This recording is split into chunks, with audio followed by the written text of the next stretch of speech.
অনেক দিন থেকেই আমার একটা পাহাড় কেনার শখ, কিন্তু পাহাড় কে বিক্রি করে তা আমি জানি না। যদি তার দেখা পেতাম, দামের জন্য আটকাতো না। আমার নিজস্ব একটা নদী আছে, সেটা দিয়ে দিতাম পাহাড়টার বদলে। কে জানে, পাহাড়ের চেয়ে নদীর দামই বেশি।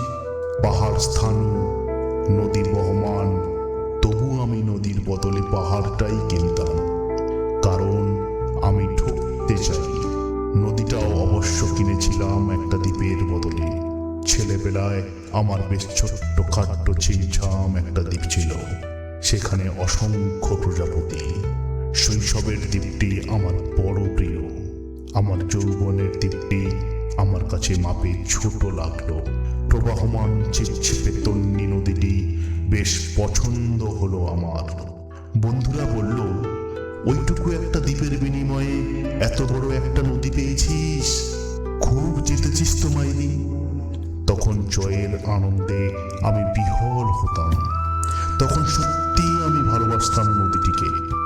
নদী আমার অনেক প্রশ্নের উত্তর দিত, যেমন, বলতো আজ সন্ধ্যেবেলা বৃষ্টি হবে কিনা। সে বলতো, আজ এখানে দক্ষিণ গরম হাওয়া, শুধু একটি ছোট্ট দ্বীপে বৃষ্টি। সে কি প্রবল বৃষ্টি, যেন একটা উৎসব। আমি সেই দ্বীপে আর যেতে পারি না।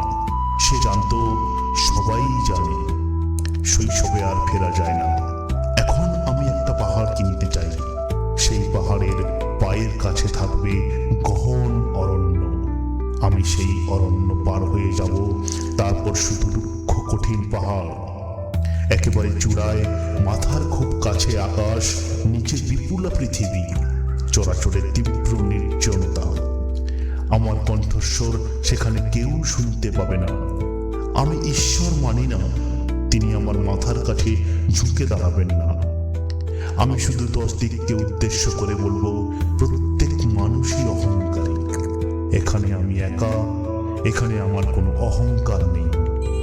এখানে জয়ী হওয়ার বদলে ক্ষমা চাইতে ভালো লাগে। হে 10 দিক, আমি কোনো দোষ করিনি, আমাকে ক্ষমা করো।